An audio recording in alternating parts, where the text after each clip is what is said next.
الحرية هي تكشف عن أخلاقنا ولا تصنعها. يعني أنت لما تعطي المجتمع الكويتي الحرية أنت تخرج ما في المجتمع الكويتي، لكن لا تعطي أخلاق معينة. إذا كان المجتمع الكويتي زين ستخرج لنا أخلاق جيدة، أخلاق جيدة.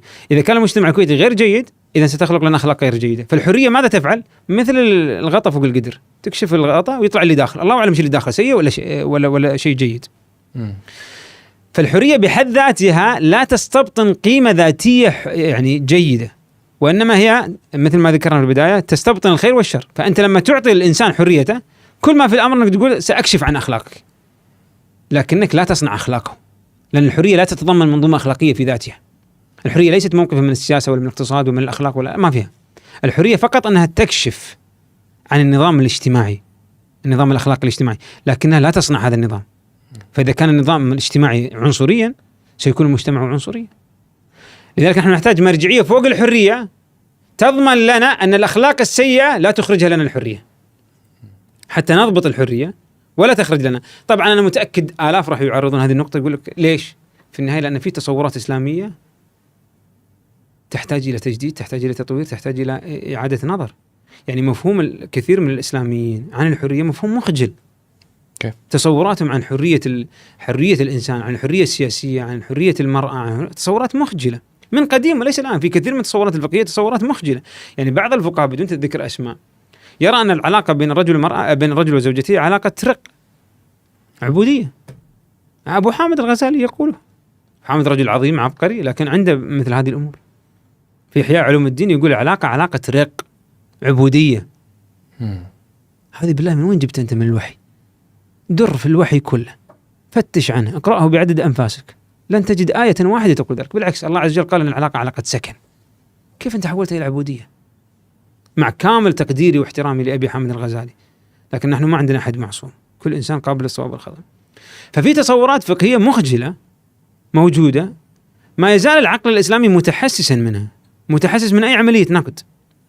لذلك أنت يقول لك أنا ما في أحد مقدس إلا الوحي، لكن جرب تنتقد أحد العلماء الأوائل، قول الإمام الشافعي أخطأ أو الإمام أحمد أخطأ أو الإمام، تقوم القيامة كلها من أنت حتى تنتقد كيف من أنا مسلم والله عز وجل ألزمني بأن أدور مع الدليل حيث دار.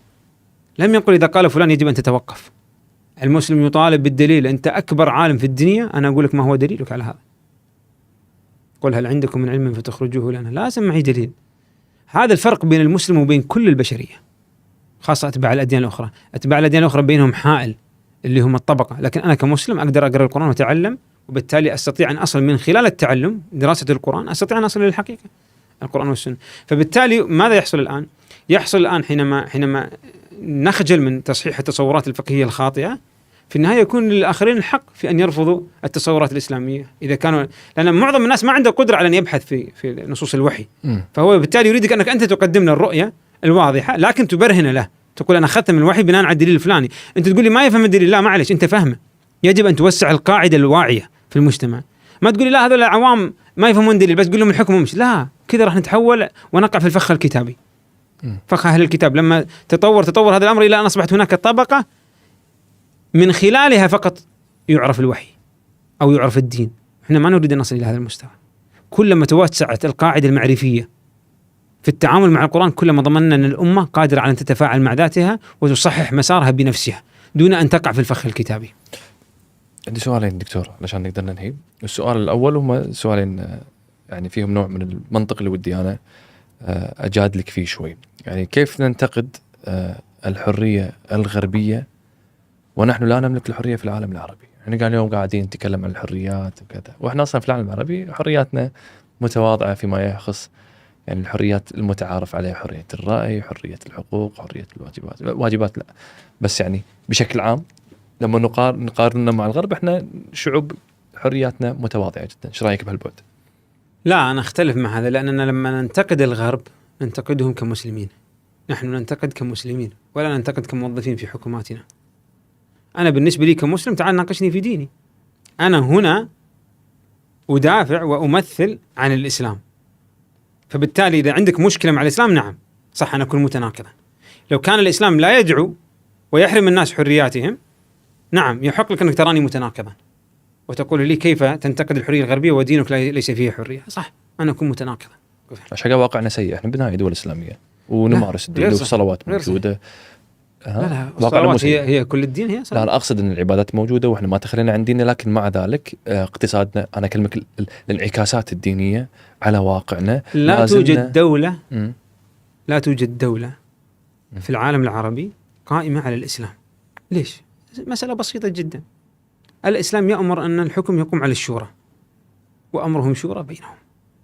لا توجد آلية أخرى ذكرها القرآن، آلية للوصول إلى السلطة السياسية. وش الفرق بين بديش موضوع ثاني، الفرق بين الشورى والديمقراطية؟ يعني هذه مو شورى إذا كان في ديمقراطية، مو نوع من أنواع الشورى؟ لا لا لا لا، الديمقراطية وضع مختلف. لو بنلخص فكرة الفرق بين الشورى والديمقراطية.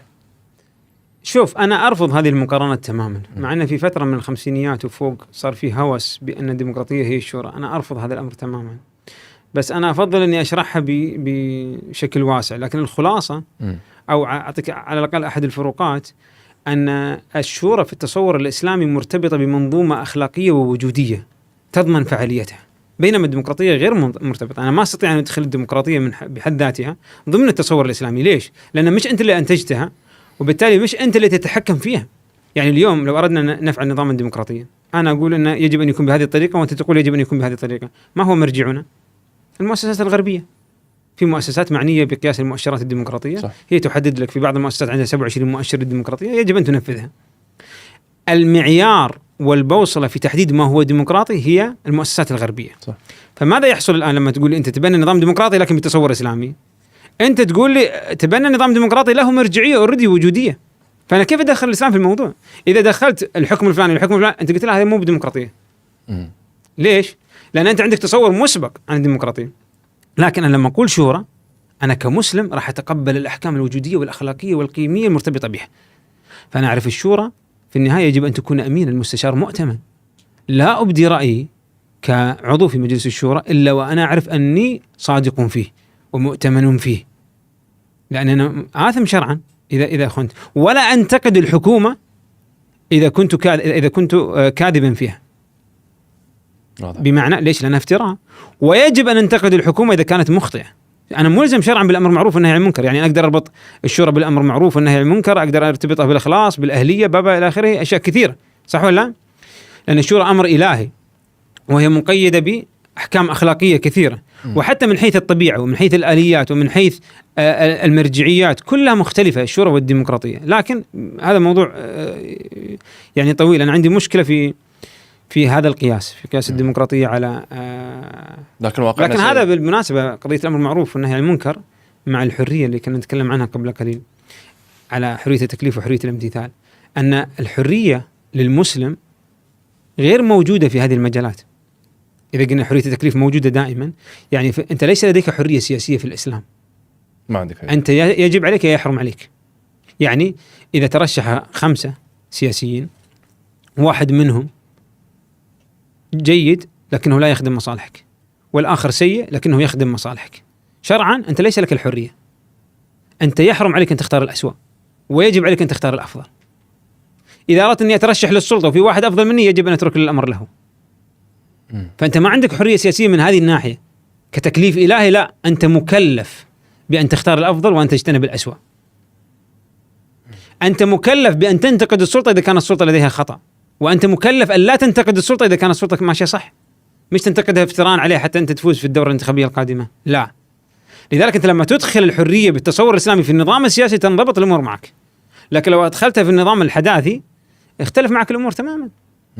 مع فكر البراغماتية وفكر المصلحة وفكر كذا، أنت ما تقدر، وفكر النتائجية، فكر هذا هو المهيمن الآن على التصورات السياسية، ما تنضبط معك الأمور. لكن أنت دخل القيمة وفقا للتصور المرجعي الأخلاقي تنضبط معك الأمور. جميل جدا دكتور، مشكور على قبولك الدعوة، مشكور على وقتك، أثريت النقاش، استمتعت جدا معك. على راسي. أنا أشكركم والله على هذه الدعوة. يعني بشكر مكانك، دليت المكان الحين، أبشر. انت قلت لنا في موضوعين بعد نفتحهم معك في المستقبل ان شاء الله. ان شاء الله. كواك الله دكتور، نشوفك ان شاء الله على خير. حياك الله في مكانك وديرتك الكويت. على راسي. الله يحفظك. مشكور.